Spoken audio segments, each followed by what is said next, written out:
श्रीवासुदेवाय नंदनंदनाय श्रीवासुदेवाय ओम नमो भगवते वासुदेवाय ओम नमो भगवते वासुदेवाय ओम नमो भगवते वासुदेवाय।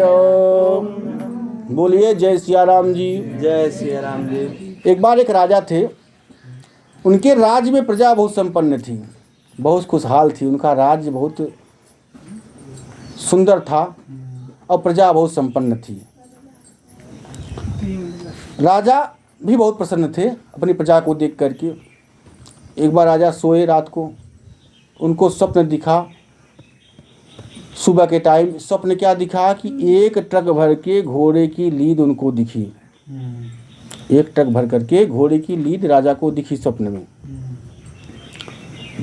और उस स्वप्न में आकाशवाणी भी हो रही है कि हे राजन, इस सारे घोड़े की लीद मतलब गोबर, इस सारे घोड़े की लीद को तुम्हें खाना पड़ेगा। राजा बहुत चिंतित हुए। राजा की आँख खुल गई, सुबह हो गई थी। राजा देखे तो अपने सोए हुए हैं अपने राज्य में, दरबार में। उठे, तुरंत सेनापति को बुलाए।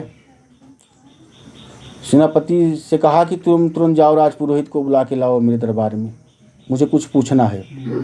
सेनापति ने सेना की टुकड़ी को भेजा राजपुरोहित को बुलाने के लिए। राजपुरोहित को बुलाया गया। राजपुरोहित जैसे दरबार में आए तो राजा ने उनका सत्कार किया, उनका पूजन किया, उनको आसन देके बैठाया और सारे वृत्तांत को राजा ने राजपुरोहित से कहा कि गुरुजी ऐसा है, हमने रात को स्वप्न देखा कि एक घोड़े की लीद एक ट्रक भर के मुझको दिखी और उसी स्वप्न में मुझे आकाशवाणी हो रही कि सारे एक ट्रक घोड़े की लीद को तुम्हें खाना पड़ेगा। मैं तो खाने वाला हूँ नहीं। अब मुझे क्या दिख रहा है, इसका क्या मतलब है, इसको बताइए आप कृपा करके। तो राजपुरोहित ने कहा कि महाराज ऐसा है, इस विषय में हम भी नहीं बता पाएंगे आपको, लेकिन हाँ, इस विषय का निदान करने के लिए मैं कुछ विद्वानों को बुला के लाता हूँ, आप उनसे प्रश्न कीजिए। अपने राज्य में जो भी अच्छे अच्छे विद्वान हैं उन सबको मैं बुलाता हूँ, उनसे आप प्रश्न कीजिए, हो सकता है इस प्रश्न का उपाय आपको बता दें। राजपुरोहित ने जितने विद्वान थे उस राज्य में, उस राज्य के बाहर के राज्य के भी विद्वानों को बुलाया राज्य में। राजा के सामने सब विद्वान आए। सारे विद्वानों का राजा ने सत्कार किया, पूजन किया, चरण धुला, चंदन लगाया। उसके बाद सिंहासन में बैठा करके आदर सहित उनसे प्रश्न किया। कहा गुरुदेव, मैंने रात को स्वप्न देखा। स्वप्न में मुझे क्या दिखा कि एक ट्रक घोड़े की लीद मुझे दिखी और स्वप्न में आकाशवाणी हुई कि हे राजन, तुम्हें सारे घोड़े की लीद को खाना पड़ेगा। इसका क्या मतलब हुआ? सारे विद्वानों ने चिंतन किया बैठ करके, फिर उत्तर दिया कि हे राजन, ये सारा जो घोड़े की लीद आपको दिख रहा है एक ट्रक भर के, ये सारा पाप है आपका। ये जितना दिख रहा है, ये आपने जाने अनजाने में जो पाप किया है वो पाप आपको दिख रहा है। पाप के रूप में घोड़े की लीद दिख रही है। ये सब पाप आपको भोगना पड़ेगा। राजन ने कहा कि गुरुदेव, इसका कोई उपाय तो होगा। मैं तो घोड़े की लीद खाने वाला हूँ नहीं एक ट्रक भर के। इतना पाप मैंने कब कर दिया, जाने अनजाने में जो भी किया, लेकिन इसका उपाय तो बताइए, कोई उपाय तो होगा। सारे विद्वानों ने कहा कि इसका उपाय महाराज, इसका उपाय है, लेकिन उसके बहुत कठिन उपाय है। अगर आप कर सको तो कीजिए। तो महाराज ने कहा कि ठीक है, आप बताइए, मैं करने का जरूर प्रयास करूंगा, क्योंकि मैं तो लीद खाने वाला हूँ नहीं। मेरा पूरा प्रयास रहेगा इसका उपाय करने का। तो विद्वानों ने कहा कि इसका एक ही उपाय है। जो प्रजा आपकी प्रशंसा कर रही है वो प्रजा आपकी निंदा करनी शुरू कर दे। जो प्रजा आपकी प्रशंसा कर रही है, राजा बहुत अच्छे हैं, राजा बहुत दयावान हैं, धर्म के मूर्ति हैं, वो सारी प्रजा आपकी निंदा करनी शुरू कर दे, आपकी आलोचना करनी शुरू कर दे। यही एक उसका उपाय है, निदान है। कहीं इससे क्या होगा? कहीं इससे यही होगा कि जो आपने पाप किया वो बढ़ जाएगा। तुरंत अपने सेनापति को राजा ने बुलाया, कहा कि एक नया डिपार्टमेंट बनाया, निंदक डिपार्टमेंट। एक नया डिपार्टमेंट बनाया जाए, निंदक डिपार्टमेंट, और उनको सब छूट रहेगा। मेरे बारे में जितना बुराई कर सके उनको कोई दंड नहीं मिलेगा। जितना बुरा बोल सके मेरे बारे में, प्रजा को जा करके बोल करके मेरे बारे में बोल के मेरी बुराई करें, ताकि सारी प्रजा मेरी बुराई करनी शुरू कर दे। निंदक डिपार्टमेंट आया, उसके बाद सारी प्रजा में फैल गए।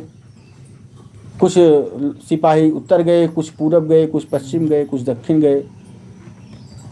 हर दिशा में राजा ने अपनी सेना को फैला दिया, और सारी सेना ने भेष बदल करके पूरे प्रजा में राजा की निंदा करनी शुरू कर दी।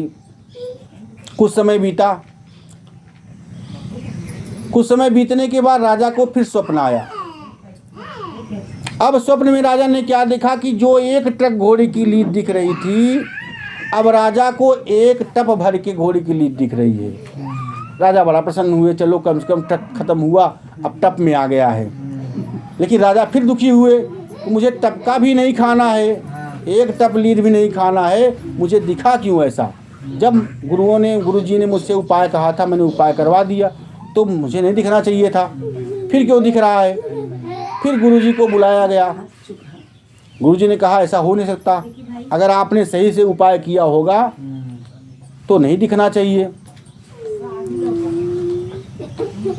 कहा अपने सेनाओं को बुलाओ, जिन जिन को आपने निंदक डिपार्टमेंट में बुलाया, अपने सेनापति को बुला करके पूछो उन्होंने सही काम किया है कि नहीं किया है। तो सारी सेना को बुलाया गया। उत्तर में जो गया था उसको बुलाया गया, दक्षिण में जो गया था उसको बुलाया गया, पूरब में गया उसको बुलाया गया, पश्चिम में गया उसको बुलाया गया। सारी सेना को बुलाया गया और क्रम वाइज पूछा गया। पूरब वाले से पूछा, पूरब वाले ने कहा कि महाराज वहाँ तो हर कोई आपकी निंदा कर रहा है, वहाँ ऐसा कोई नहीं छूटा है जो आपकी निंदा न करता हो। पश्चिम वाले ने भी वही उत्तर दिया, उत्तर वाले ने भी वही उत्तर दिया। जब दक्षिण वाले से प्रश्न किया गया तो कहा महाराज मैं क्षमा चाहता हूँ, आपकी निंदा तो सारे लोग कर रहे हैं जितने आपके सेना में हैं, कि एक औरत ऐसी है जो आपकी निंदा नहीं कर रही है। मेरे लाख प्रयास करने पर भी वो आपकी निंदा नहीं कर रही है। विद्वानों ने कहा बस वही एक जो बची है, वही एक तप दिख रहा है आपको, घोड़ी की लीद। अगर वो निंदा करनी शुरू कर दे तो आपका पाप उतना भी खत्म हो जाएगा। फिर राजा ने कहा कि अब मैं उसके पास खुद जाऊंगा भेष बदल करके, और उससे अपनी शिकायत करूंगा ताकि निंदा करे वो मेरी। मुझे तप का भी लीद नहीं खाना है, मुझे सारे पाप खत्म करने हैं। तो राजा ने अपना भेष बदला, एक सन्यासी का भेष बना करके राजा उस औरत के पास गए आवाज़ लगाने के लिए, भिक्षाम देही, कृपया मेरे भरण पोषण के लिए कुछ भिक्षा दो, जो भी हो घर में। तो औरत बाहर निकली। औरत ने देखते ही कह दिया कि राजन तुम जिस भिक्षा के लिए आए हो मैं वो देने वाली नहीं हूँ, वो घोड़े के लिए तुम्हें स्वयं खाना पड़ेगा, और मैं तुम्हारा निंदा नहीं करने वाली हूँ, मैं तुम्हारे पाप को अपने ऊपर नहीं लेने वाली हूँ। राजा वहाँ से मुँह लटका करके वापस चले आए। इसलिए कहा गया निंदक नीरे राखिए आंगन कुटी छवाए। जो आपकी निंदा कर रहा हो उसको एकदम करीब में समीप में ला करके रख दीजिए, ताकि आपकी निंदा करेगा तो आपके सारे पापों को बांट लेगा,